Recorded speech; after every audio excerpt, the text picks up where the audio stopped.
จุดประสงค์ก็คือเราต้องการทำให้จิตเราตื่นขึ้นมานะ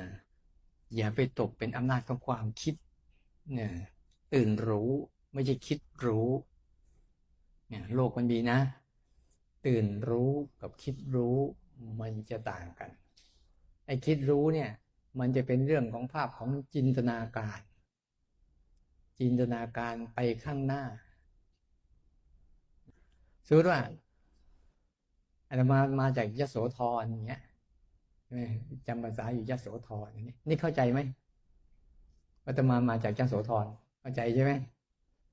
โอ้โหพอจะเข้าถึงนั่นนั่งรถตั้ง7 ชั่วโมงอะพอจะไปถึงมันอ่ะเดี๋ยวดีไม่ดีก็ทั้งวันก็มีฉันนั่งรถโดยสารเห็นเวลาต่างกันไหมเข้าใจนี่แค่แวบเดียวคิดเข้าใจนึกเข้าใจอ่านเข้าใจฟังเข้าใจจำจนเข้าใจแต่ว่ามันต้องเอานั้นไปย่อยให้สู่การเข้าถึงอีก